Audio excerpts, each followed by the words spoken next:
김남훈이라든지 박시정이라든지 전학담, 이창원, 그다음에 김덕형 이런 이제 당대의 초일루급들의 대부분 이분들이 일제 때 이제 감옥 갔다 온 분들도 많고, 그래서 이런 당시에 누가 보더라도 가장 이제 학문으로서도 가장 이제 높은 분들이고 행동으로서도 높은 분들인데, 이분들이 대거 월북하면서 북한 역사학을 성장합니다. 그래서 이분들이 1947년도에 여기 이렇게 나온 것처럼 조선 역사편찬위원회를 만들고, 조선 역사편찬위원회에서 이제 기관지로 역사지문제라는 걸 내는데, 제가 이 역사지문제 6.25 전까지 역사지문제 논문들을 보면 상당히 놀랐어요. 북한이 벌써 45년부터 1950년 전에 역사지문제에 실린 그런 논문들을 보면,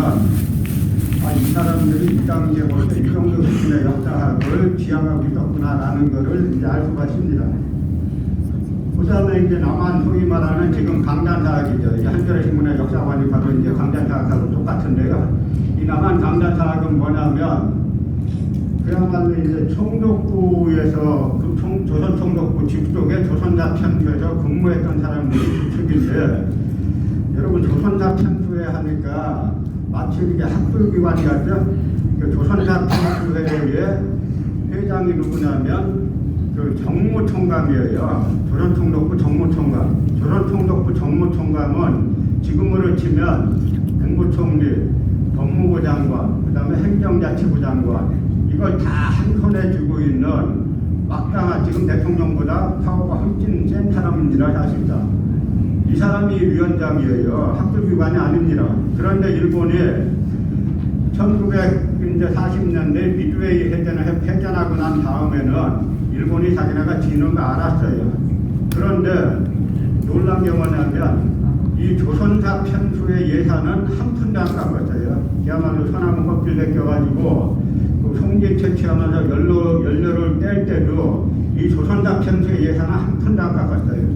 왜냐하면 이 식민사학을 계속 코리안들 머릿속에 주입시켜 놓고 있으면 우리가 다시 먹을 수 있다라는, 이 사람들은 100년 대계를 가지고 조선사 편수회를 운영을 한 겁니다.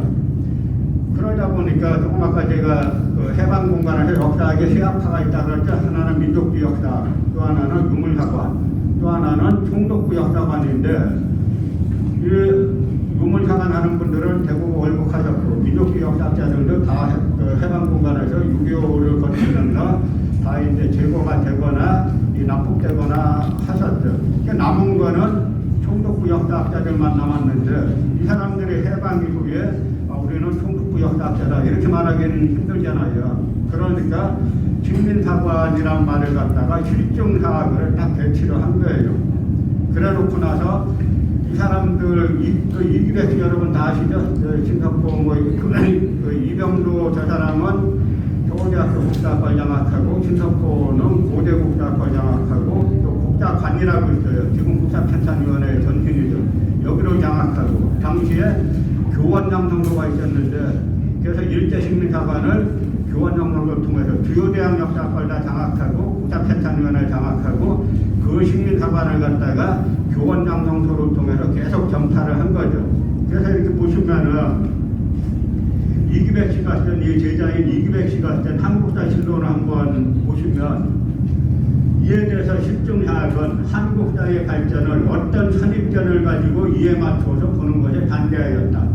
오히려 실증적인 태도로 객관적인 사실을 정확하게 인식함으로써 한국사의 올바른 이해에 접근할 수 있다고 주장하였다. 이게 말이 된다고 생각하세요? 저 사람들이 말하는 실증 객관이거는 총독부 역사관 말하는 거예요.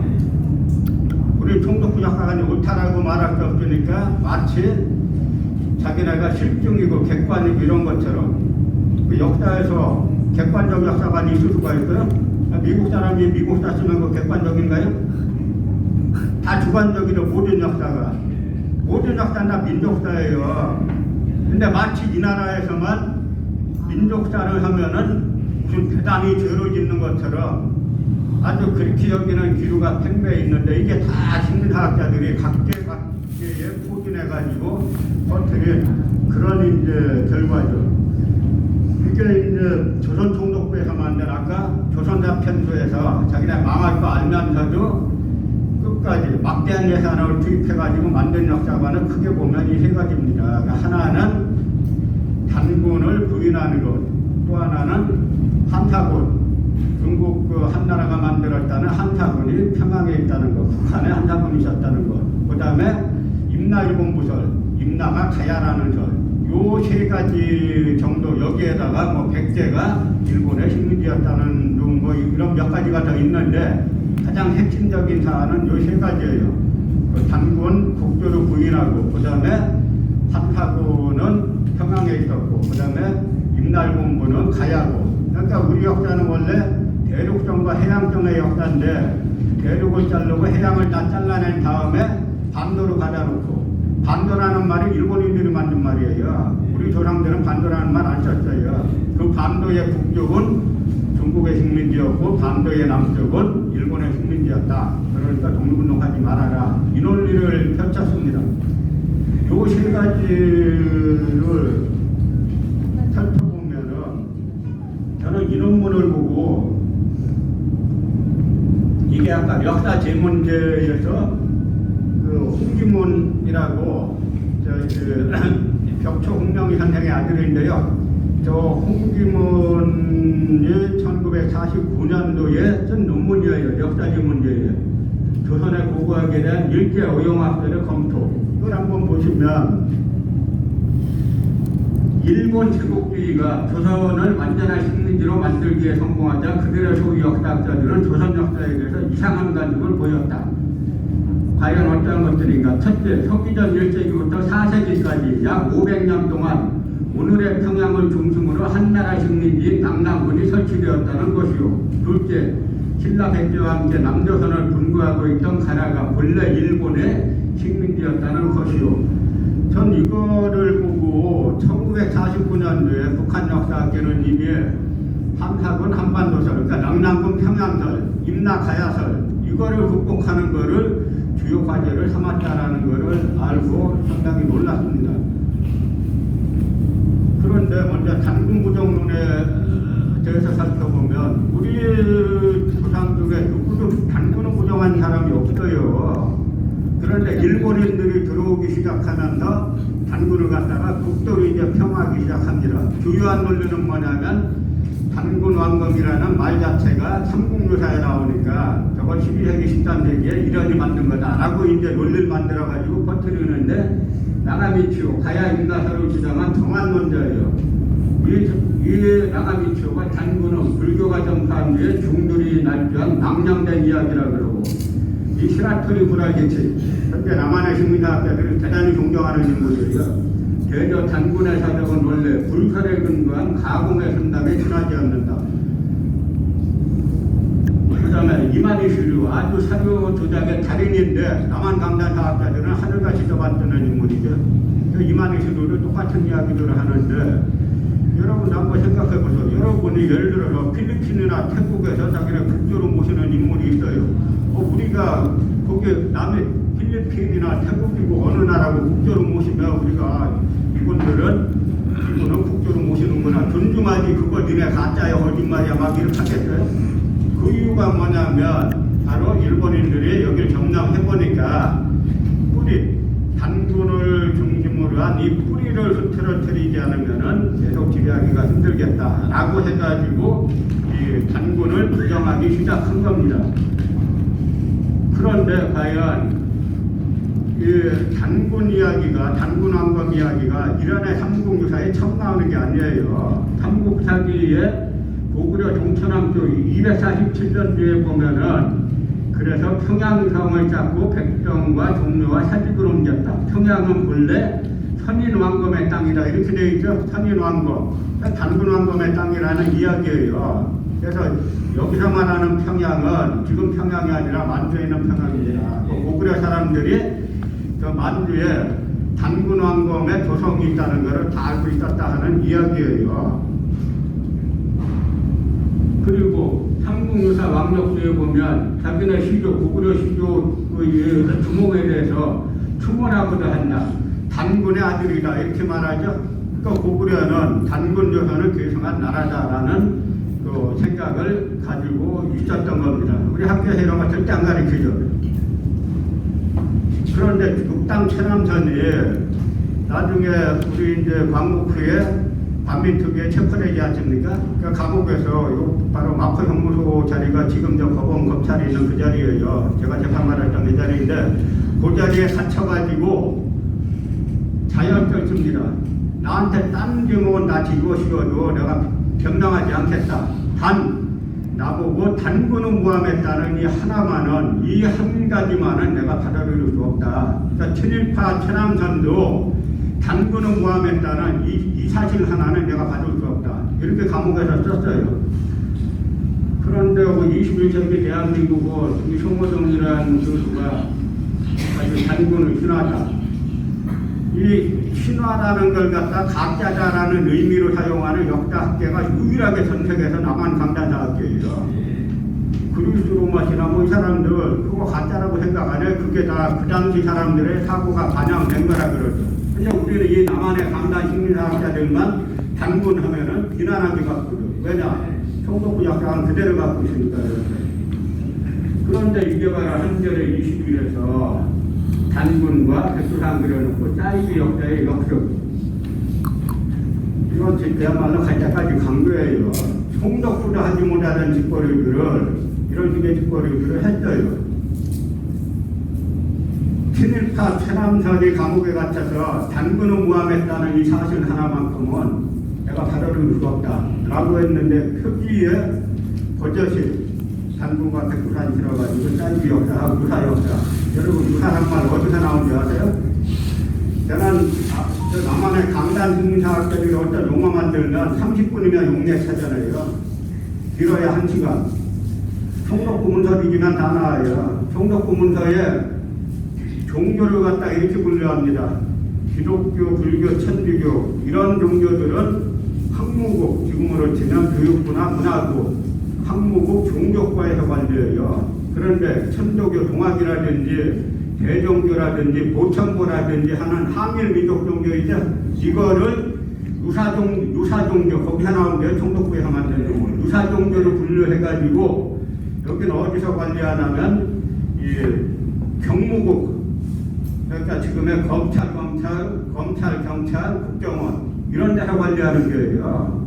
바로 그 용어를 써가지고 정확히 논리가 정확한 겁니다. 지금 사이비 역사, 유사 역사 하는 그런 용어 쓰는 사람들은 그야말로 총독부 역사관을 그대로 지금 투영해가지고 총독부 역사관을 비판하는 사람들을 갖다가 사이비 유사라고 매도로 하는 겁니다. 정확하게 지금 이 분야는 아직까지 1945년 8월 14일에 살고 있어요. 전에 해방되지 못했습니다.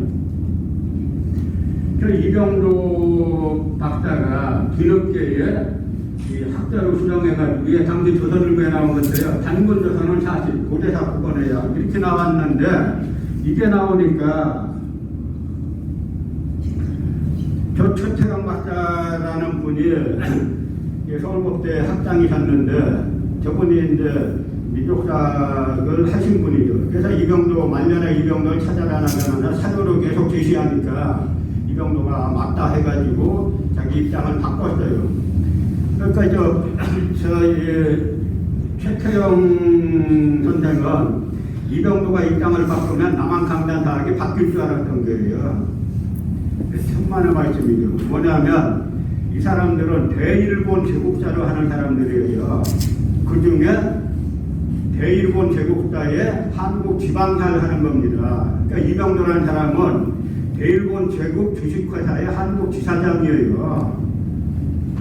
그런데 이병도라는 사람이 그 내에서 대일본 제국 주식회사의 오다 내에서 조금 왔다 갔다 하는 것은 지사장의 권한인데 감히 단군을 인정하고 뭐 한사군이 사료에 나온 대로 노동에 있었고 임나가 가야가 아니고 이런 주장을 하면은 바로 밑에서 치고받는 거예요. 그래서 이 제자들이 몇 가지로 반응했죠. 하나는 전후인의 노망난다 그러고 또 하나는 최태영 그 선장한테 협박받아서 그랬다.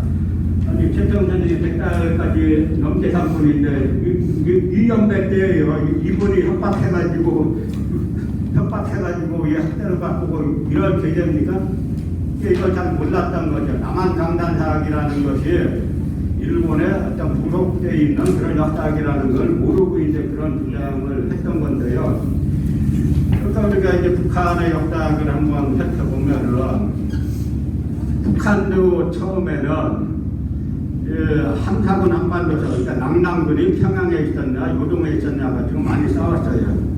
그런데 문헌사학자들 주로 역사 사료를 가지고 공부하는 문헌사학자들은 처음부터 한타군은 다 요동에 있었다라고 주장했어요. 왜냐하면 중국 자료에 다 그렇게 나와요.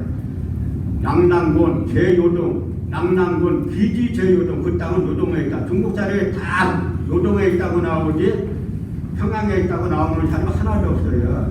그러니까 문헌사학자들은 해방 북한에서도 해방 직후부터 한타군은 요동에 있었다, 남남군은 요동에 있었다라고 주장했는데 고고학자들이 북한에서 일본의 이 당시만 해도 역사 유적 유물까지 조작했으리라고 생각을 잘 못한 겁니다.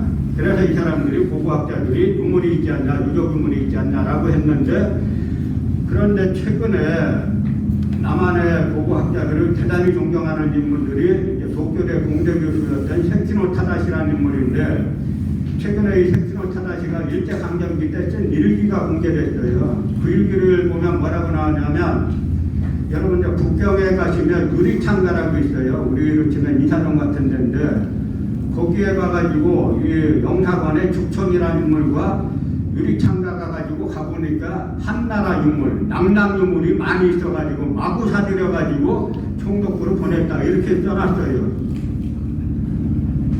남남군이 평양에 있으면 평양에서 그걸 하다가 평양에서 남남 유물을 해야지 왜 남남 유물을 갖다가 북경 유리창가에서 사가지고 총독부에 보내냐 하는 이야기예요. 이런 사실이 밝혀져도 남한강단사학은 끄떡도 안 해요. 그런데 북한에서 이렇게 고고학자들하고 문헌사학자들하고 지금 이제 다투는 와중에 리지린이라는 역사학자를 북경대 대학원에 유학 보냅니다.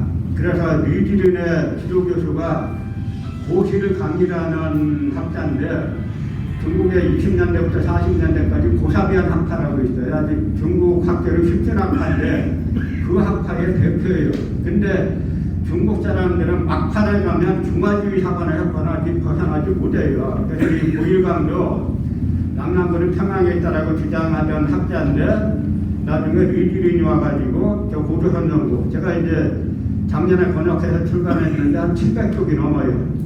저 방대한 사료를 다 뒤져가지고 한타군은 요동에 있었고 남남군은 요동에 있었다라고 하니까 고일강도 할 수 없이 학교를 준 거예요. 저게 남북한 학계로 통틀어서 1961년도에 리지린이 받은 박사학위가 남북한을 통틀어서 첫 번째 박사학위예요. 우리나라 이병도 박사라 그러죠. 이병도 씨의 박사학위는 뭐냐면 자기가 1948년도에 고려시대의 이해란 책을 냈는데 52년도에 그거 갖고 받았어요. 이미 출간한 책을 가지고 자기가 내고 자기가 심사해서 자기가 박사 받았어요. 그러니까 한국이 참 미스터리한 나라예요.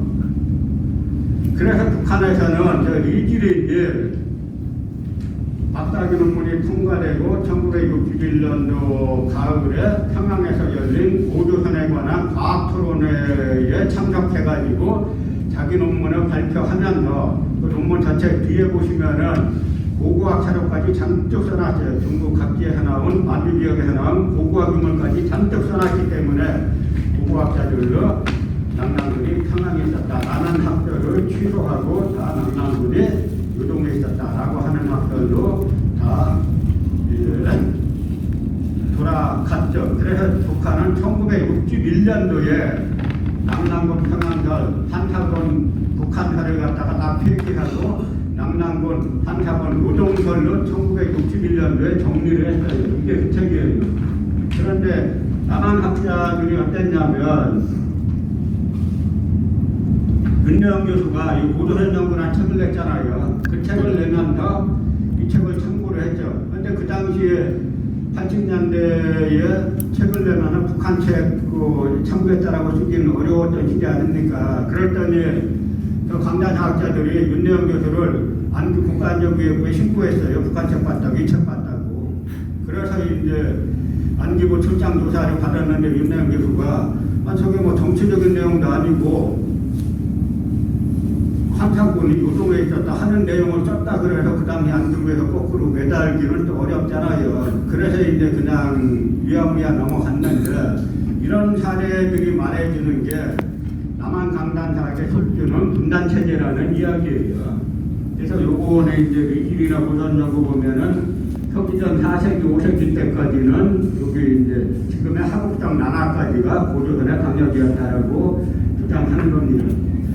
그런데 조금 아까 말씀드린 것처럼 북한은 1961년도에 낙랑군 평양사를 다 폐기시켰다 그랬죠? 그럼 남한 학교에는 어떤가? 이게 2017년에 한국일보에서 나온 건데요. 조태성이라는 한국일보 기자가 동북아 역사 지도 사업에서 논란이 됐던 낙랑군 위치 문제는 어떻게 보나 하니까 안정준이 낙랑군이 평양에 있다는 건 우리뿐 아니라 제대로 된 학자는 모두 동의한다. 100년 전에 이미 논증이 다 끝났다. 바뀔 가능성이 거의 없다고 보면 된다. 하니까 김재원이라는 학자가 100년 전이라 하니까 자꾸 친일사학들을 읽는다. 하하. 하니까 규경량이라는 학자가 그러면 200년 전 조선 실학자들이 논증을 끝냈다라고 하자. 이 말들이 그냥 제대로 된 학자는 낙랑군이 평양이었다는 건 다 인정한다. 이게 안정준이라는 친구가 이랬죠. 그러면 북한 학자들은 제대로 된 학자가 아니란 이야기냐. 이 안정준이라는 친구가 역사비평에 이걸 보세요. 뭐라고 썼냐면 일제시기에 발굴한 낙랑지역 고분에서는 70여 개에 불과한 반면 해방 이후 북한에서 발굴한 낙랑 부분에서는 90년대 중반까지 무려 3,000여 개에 달한다. 현재 우리가 아는 낙랑군 관련 유적의 대다수는 일제시기가 아닌 해방 이후에 발굴되었다 해도 과언이 아니다. 해가지고 북한에서도 낙랑군이 평양에 있었다라고 주장한다라고 역사비평에 논문을 썼죠. 이걸 가지고 한겨레 21 편집장이던 기륜영이라는 사람, 지금은 노조위원장이죠. 이 사람이 뭐라고 했냐면 지금까지 북한 지역에서 진행된 고고학 발굴 결과 평안도와 황해도 일대에 2,600여 개의 낙랑 부분이 확인됩니다. 옛 사서의 기록과 이 성과를 근거로 한국의 고대 사학자들은 대부분 낙랑군의 위치를 평양인 것으로 주장합니다. 이것이 북한 학자는 북한에서는 낙랑군 평양으로 주장한다. 이렇게 했어요. 그걸 갖다 그대로 한겨레 신문에서 그대로 그걸 따가지고 그대로 아까 말씀드린 아까 단군하고 그걸 모아만 거기에 그대로 건돈으로 쓰는 거예요.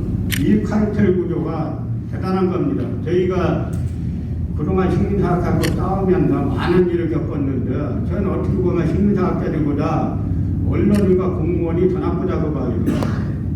이 공무원 이 카르텔도 대단합니다. 이 안정준의 한겨레 21에 쓴 거 보세요. 정치적인, 너무나 정치적인 광개토왕비. 이 사람들 요즘은 광개토대왕은 뻥이야. 이거 할게 광개토대왕비는 뻥이야. 이거 주장하기 바빠요. 그러면서 하는 얘기가 사회 일각에서는 어차피 고대사는 사료가 적고 정확한 실상을 알 수 없으니 우리에게 유리한 면을 해석하면 된다고 주장하는 사람들이 있다. 바로 사이비 역사가들이다. 학문으로서 역사학은 현재의 가치관이나 당장의 정치 외교적 이익에 부합하는 논리를 만들어내는 분야가 아니다. 역사학계 연구 현황을 엉터리로 왜곡하고 현실의 이해관계에 공부하라고 강요하는 것이 시대착오적 욕망일 뿐 결국 진보적 가치와 동일시될 수 없다. 그걸 보면은 참 이 나라 이제는 뭐 보수도 이제 중충화가 됐잖아요. 예를 들어서 저희 이제 뭐 성적이 흔드는 사람들하고 그제 뭐 한나라당은 그 자체가 뭐라고 했던 김태현 의원하고 같은 보수라고 볼 수가 없잖아요. 마찬가지로 이 진보도 이제는 상당히 중충화가 되어 있는 거예요. 근데 이런 식의 사람들이 총독부 역사를 그대로 전파하는데 거기에 이제 근무하는 언론들이 다 주인공이고 한국 사회의 이제 불행인 거죠. 임나일본부설 아까 이제 그 총독부가 만든 학들이 단군은 가짜다라는 것과 그 한사군은 북한에 있었다라는 것과 임나는 가야다라는 거라 그랬죠. 그러면 남한학계는 그런 임나일본부설에 대해서 뭐냐, 이 사람들 총론에서는 항상 비판해요. 총론에서는 임나일본부설을 극복했다 이렇게 말합니다. 그 임나일본부설이라는 게 뭐냐면 고대 4세기 후반부터 6세기 후반까지 200년 동안 야마도회가 가야를 점령했다는 거예요. 거기에 임나일본부를 세웠다는 거죠. 그러니까 가야가 임나라는 겁니다. 그 남한 학자들은 우리 임나일본부를 극복했다 그러고 총론은 그렇게 서로는 본론 들어가면 임나는 가야다 또 이래요. 그러니까 포장지는 보면은 메이드 인 코리아인데 뜯어보면은 다 자펜이에요. 그래서 여기도 보면 요컨대 대가야로 중국으로 파악되는 5, 6세기의 가야점령을 외에서는 무슨 이유에선가 임나라는 명칭으로 불렀다. 다 거짓말이에요. 일본서기에도 이 임나를 가야를 임나라고 부른 놈이 하나도 없어요. 다 거짓말 시키는 거예요. 홍익대 교수도. 그런데 북한에서는 임나일본부설이란 게 패전 이후에도 일본인들은 뭐 일억민의 이 상식이다 막 이런 식으로 말했는데 1963년도에 아까 그 월북했던 대구 출신 경영계대 출신의 학자인데 이 김석형 씨가 1963년도에 삼한삼국의 일본 열도 분국설이라는 논문을 발표해가지고 일본 학계에 엄청난 충격을 줘요. 이 논문을 광개토대왕비가 조작됐다라고 주장했던 이진이라는 그 일본 제1역사학자 있죠. 이분이 이제 바로 일어를 번역을 시켜가지고 일본의 학술지에다가 게재하면서 일본 학계가 엄청난 충격을 먹었어요. 이 주장은 뭐냐면 일본 서기에 나오는 고구려백제 신라 가라 이런 나라들은 이 분국이 아니라 고구려백제 신라 가야가 일본 열도에 진출해서 세운 소국이다. 분국들이다. 한마디로 식민지다. 임나는 뭐냐? 가야가 일본 열도에 진출해서 세운 식민지다. 소국이다. 이 주장을 하니까 일본 학계가 엄청난 속을 먹었어요. 왜냐하면 일본 열도에는 지금도 일본 지명이 그 우리 고구려백제 신라 가야 지명이 우글우글해요. 여러분 일본 가셔가지고 당나라자 있죠? 그 당자 쓰면 중국이 아니에요. 그 발음이 당자 일본어 발음이 가라예요. 그 가야계라는 뜻입니다. 또 지금 그 중국을 갖다가 한쪽이라 그러죠. 큰 한자. 그 한자도 발음이 가라예요. 그 전부 다 가야계라는 뜻이에요. 그리고 예를 들어서 일본 어떤 지명 중에 흰백자하고 나무목자 쓰는 백목 이게 있으면 그거는 신락이에요. 왜냐하면 백목이 읽으면 신락인데 신달에 갖다 신락이라고 읽는 거예요. 그 식으로 일본 열도에 지금도 고구려백제 신라 가야계 지명이 엄청 많아요. 왜 많겠어요? 여러분 지금 이 공덕동을 일제강점기 때 뭐라고 부르는지 아세요? 모르잖아요. 쫓겨갔으니까. 기껏 명동은 좀 알 수 있죠. 장군의 아들에 나오니까 무슨 맛이 이렇게 나오죠. 그러니까 영화 보고 몇 사람 알 수 있을지 몰라도 쫓겨갔으니까 알 수 없는 건데 일본 열대 지금도 이 고구려백제 신라 사국의 지명이 우글된다는 거 이 사람들이 계속 정복해서 살았다 하는 이야기죠. 그리고 또 여러 사례들이 있는 게 예를 들어서 일본석에 이런 이야기가 나와요. 신라가 당시 야마도회가 공격할 걸 두려워가지고 고구려에다가 군사 지원을 요청했어요. 군사분을 좀 보호해달라. 그러니까 고구려가 좋다 하고 군사 보내줬어요. 보낸 숫자가 몇 명이냐면 100명 보냈다는 거 100명. 100명 보내갖고 신라를 보호할 수 있겠냐고요. 신라의 진흥왕하고 백제 성왕이 관산성 전투에서 붙잖아요. 이때 전사한 백제 군사 숫자가 29,600명이에요. 최소한 그 이상 동원했다는 이야기 아닙니까? 그런데 100명 보내갖고 무슨 요즘처럼 그 다연말총 가지고 그때 왔으면 모를까? 100명 가지고 어떻게 보호하냐고요. 그러니까 일본 서기에 나오는 고구려백제 신라 가야들은 분국이다, 식민지다 라는 걸 발표하니까 일본 학계가 아주 초토화가 됐었어요. 이게 김덕정이라는 분이 발표를 한 겁니다. 그런데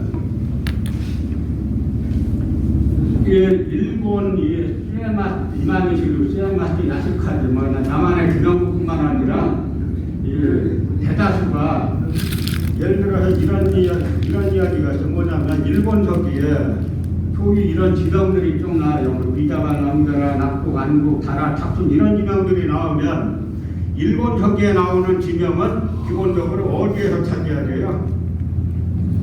일본 서기 나오는 거 일본에서 찾아야죠. 근데 이 사람들은 한국 와서 찾아요.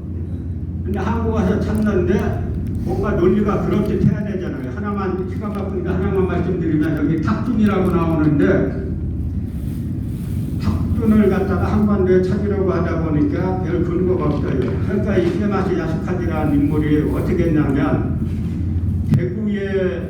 대구로 옛날 무슨 벌이라고 그랬어요? 달구벌 그랬죠? 달구벌의 달자하고 탁순의 탁자하고 발음이 비슷하다는 거예요. 그래서 일본 서기에 나오는 탁순은 대구다 이렇게 비정했어요. 남한학자로 지금 그대로 그거 따라가요. 북한의 김석성은 뭐라고 했냐면 이와 같은 일본 학자들의 비정은 억지를 면치 못한다. 당시의 야마토 군대가 경상전라 부도로 무인지경으로 돌아쳤다고 전제하고 그 일대 고지명에 비슷한 글자가 여러 글자 중에서 하나라도 있으면 주어 맞춘 것에 불과하다. 저 말이 딱 맞는 말이죠. 탁순하고 달구벌하고 탁하고 달하고 비슷해서 탁순이 일본 서기의 탁순이 대구라는데 이 사람들 얘기하다 보면 이게 무슨 바보들 상대하는 바보 천치를 상대하는 건지 이런 생각 드는데 이게 그대로 아직까지 남한 사회 그대로 먹히고 보수 진보 언론 다 이성을 따라가고 있으니까 북한에서 남한 바라볼 때 어떻게 바라보겠나 하는 이야기예요.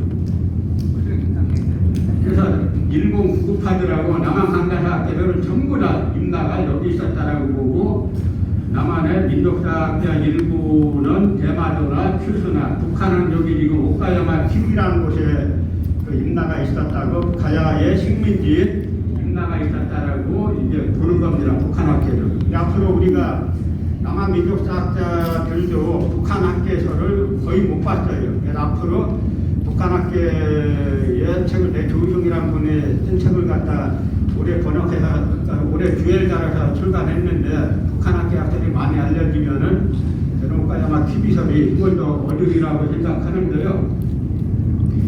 이게 사일토바루가 어디냐면 여기를 보면은 일본 큐슈 남부예요. 여기에 제가 작살 가봤더니 일본인들이 저게 3세기 후반의 유적인데 뭐라고 써놨냐면 그 지역에서 나온 책들을 사가야 돼요. 근데 중국은 공산당 일당 독재 국가라 중국은 모든 책을 통제하지만 일본은 책 출판 자체를 통제는 못합니다. 그런데 대신에 그 지역에서 책을 사와야 돼요. 도쿄에서 나오는 책들은 그런 얘기 못 했는데 그 지역에 나온 책을 사왔더니 일본 천안가의 발당기라 그렇게 전화했어요. 그런데 그 발당기에서 나온 타이토바루 고궁 박물관 철무하고 고령 지산동에서 나온 철무하고 똑같잖아요. 그래서 북한 학계는 일본 천안가는 가야기가 가서 시작했고 나중에 5, 6세기 무렵 가면 백제계가 주도권을 장악한다 라는 것이 북한 학계의 공식 견해예요. 그대로 맞아요. 일본 열도가 보면 유적 유물이 엄청나게 나와요. 고구려백제 신라 가야기 유물이. 남한 학자들이 그걸 일체 모른 척하고 임나는 가야다 이렇게 주장하고 있는 거죠. 그래서 이게 이제 북한 학자 조일승의 임나일본부 해부라는 책을 제가 올해 주석을 달아가지고 이제 다시 출간을 한 겁니다. 그런데 이 문제가 뭐냐면 임나에 대해서 일본 서기에 뭐라고 되어 있냐면 임나는 축자에서 2000년이 떨어져 있으며 북쪽으로 바다로 막혀 있고 대림의 산악 속에 있다 이렇게. 이제 남한 학계에서 좀 심층적으로 이제 연구해야 될 부분들인데요. 우리나라 섬들은 반드시 꼭대기에 물이 흘러요. 그래야 물이 있어야 장기 농성하지 않습니까? 일본 열도에는 이런 성들이 굉장히 많은데 이 성들은 전부 다 우리 성들이 했다는 거예요. 그런데 지금 21세기 남한의 임나이공부가 재상륙했는데 저마저 그랬어요. 저 재상륙한 구조를 보니까 그 구조적 논리가 있어요. 근데 일단 여기 이렇게 보시면은 김영구라는 고려의 명예교수가 임나이공부서는 허구인가에서 뜬 게 여기 뭐라겠냐면 가야 임나 해놓고 나서 관계표대양비 이건 일본 구급파 새로운 역사교과서를 만드는 모임에서 만든 역사교과서인데 여기는 임나 가라 여기는 가야 임나 이렇게 했고 여기는 임나 가라 또 영역도 똑같죠. 관계표대양비도 똑같고 일본 구급파 역사학이 그대로 들어와 있는 거예요. 그런데 이 사람들 남한 강단사학자들 이렇게 보면은 논리 보면은 참 저 사람들 역사학자가 맞잖아고 하는 이야기들이 저절로 나오는데 이게 서울대 노태경 교수가 쓴 건데요. 뭐라고 썼냐면 4세기 말 이래로 외의 세력 또는 외인들이 가야 지역에서 활동하였고 때로는 단독 기회는 없었다. 기회는 없었다는 게 말이 된다고 생각. 북한이나 중국 가서 1970년에 무령왕릉 발견됐죠. 거기에 뭐라고 나왔어요? 무령왕릉 지석에 523년 5월 8일 세상 떠났다 했는데 삼국사기에 523년 5월 세상 떠났다 똑같이 나왔죠. 일본 서기가 다 가짜고 이거 삼국사기는 김보식이 안 쓴 건 있어요. 백대사 안 쓰고 고구려사 안 쓰고 신라사 자세히 쓴 그런 잘못은 있지만 없는 거 쓴 건 없어요. 그런데 일본 학자들은 삼국사기 가짜다라고 한 걸 그대로 남한 학자들은 그대로 따라가는 겁니다. 근데 일본의 식민사학의 논리 구조가 두 가지가 되어 있어요. 하나는 이 야쿠자들, 일본 야쿠자들은 우리 조폭들하고 달라요. 우리 조폭들은 주먹만 있잖아요. 일본 야쿠자들은 사상가라는 게 자기들은. 그래서 일본 야쿠자의 저 현황자 홍룡회, 현황자가 바로 명성황후 시해했던 야쿠자 조직이고 홍룡회는 한반도는 말할 거 없고 홍룡강까지 먹겠다라고 하는 그 깡패 조직인데 이 현황사에 속해 있던 인물이 아유카이 후하노신이라는 인물이에요. 이 인물을 이 아유카이 후하노신이 현황사 소속으로 명성황후 시해할 때 가담한 아주 악질 깡패인데 이 아유카이 후하노신 이름 한번 기억해 주세요. 조금 더 나옵니다. 또 하나는 이 식민사학자들, 그러니까 이 야쿠자들과 식민사학자들의 논리가 똑같은데 쓰다쇼키치 아까 조작의 달인이라고 했던 이만희시류 남한 강자사학자들이 너무 존경하는 띠아마시 야스카즈인데 저 김용덕 선생의 자서전 보면 자기가 서울대 잠깐 있을 때 하루 수업하는데 누가 문을 부수게해서 나가봤더니 저 당시에 서울대 주요 교수들이 이 띠아마시 야스카즈를 데리고 와가지고 김원영 교수하고 내가 경성예대 시절에 배웠던 선생님인데 김 교수 강의 참관해도 되겠지? 전 그 말을 듣고 식민사학을 제가 20년 이상 연구했는데 연구하면 할수록 놀라요. 뿌리가 이렇게 깊은지. 이야기는 뭐냐면 저 시아마스 야스카즈가 조선사편수의 간사예요. 조선총독부. 해방유도 서울대 들락날락 하면서 가르쳤다는 거예요. 교수들을. 그리고 또 일본의 한국학회라고 조선학회라고 있죠. 조선학회. 그 조선학회 누가 유도하냐면 바로 그 조선학회는 텔리대라고 있죠. 텔리대. 일본 고급파들인데 여기에서 유도하는데 나중 보니까 지금은 이제 차차차차 밝혀지고 있잖아요. 일본 고급파 저 현황산이 홍룡회니 저런 데서 그 다음에 이제 누굽니까 사사카와 재단 이런 일본 고급파 재단들이나 남한 강자사에게 돈 뿌리는 게 요즘 차차 드러나잖아요. 돈 뿌린 것들이 다 이런 구조 속에서 나오는 건데 아까 명성황후 시해한 아유카이 후사노신이라는 저 인물이 바로 일본 서기에 찾아야 될 지명을 한국에 찾았는데 거기에 대해서 아유카이 후사노신에 대해서 국답천찬위원회에서 대한민국 국답천찬위원회에서 뭐라고 했나 보자고요. 아유카이 후사노신은 방대한 문헌고증을 통하여 임나의 지명 범위를 경남, 경북 및 충남, 전남 일대까지 확장시켜서 임나는 경기지방 부분과 부여공유 일대를 위한 한반도 남부 전역을 가리키게 되었다. 그것은 일본 서기에 외의 한반도 내 지배 영역이었다고 상정된 임나의 범위를 넓혀잡기 위해 그가 문헌 비교 및 언어학적 수단을 거듭함으로써 얻어진 연구 결과였다고 여겨집니다. 명상하고 시대한 이 깡패놈을 갖다가 대한민국 국자편찬위원회에서 위대한 학자로 떠가지고 있는 거예요.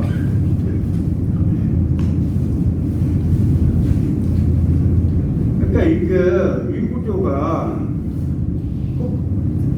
이 이게 얼마나 이 분야는 좌우가 없어요. 이 말씀드리죠. 좌우가 없어. 이 분야는 우후진보가 없지. 그래서 요즘에 우리가 일본하고 경제전쟁하면서 제가 느낀 거는 일본하고 경제전쟁하면 나라 망할 것처럼 막 떠들었잖아요. 근데 막상 해보니까 일본의 영향력이 이렇게 굳었나라고 여겨지는데 이 분야는 아직까지 아까 말씀드린 것처럼 45년 8월 14일 이전이에요.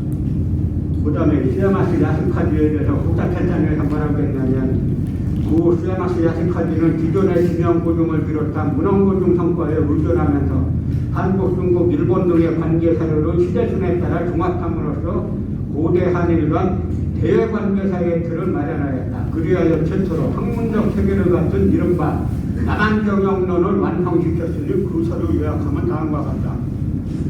그게 남한경영론이 고대 일본이 남조선을 경영했다라고 주장하는 걸 갖다가 아주 대단한 학문적 업적인 것처럼 국가편찬위원회에서 주장하는 거예요. 그러니까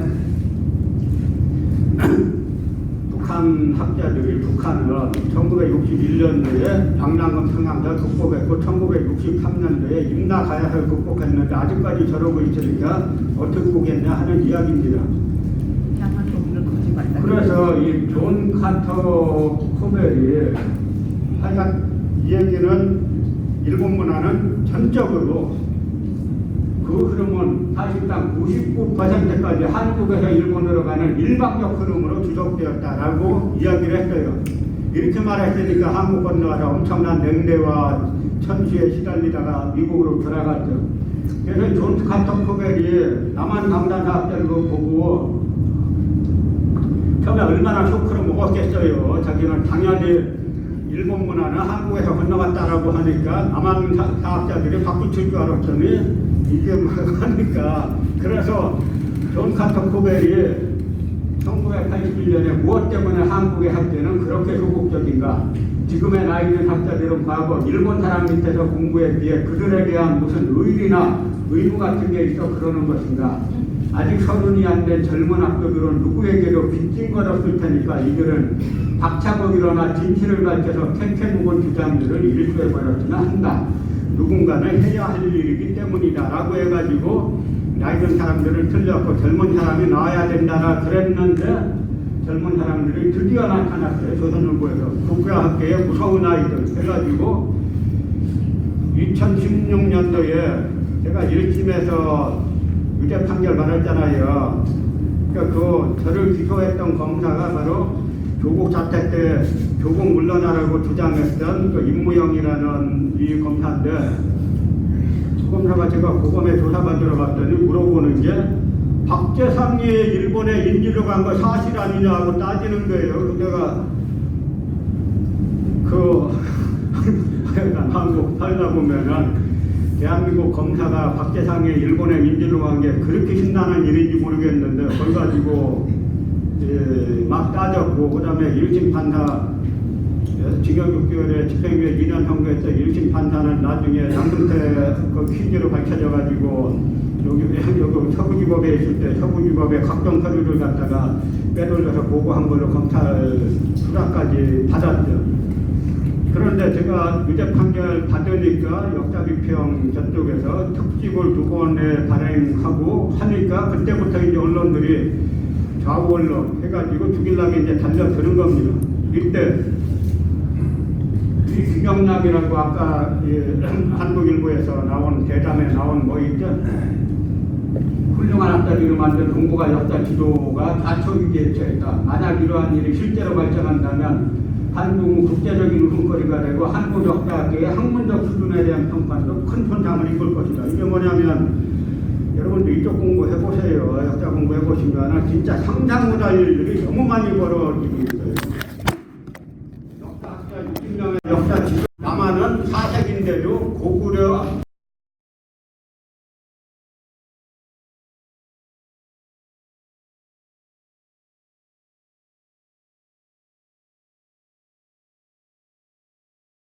이런 젊은 우리가 스스로 이제 싸울 수밖에 없어서 다시 이제 소송전 또 한번 우리가 해야 되는데 여기다 이제 우리가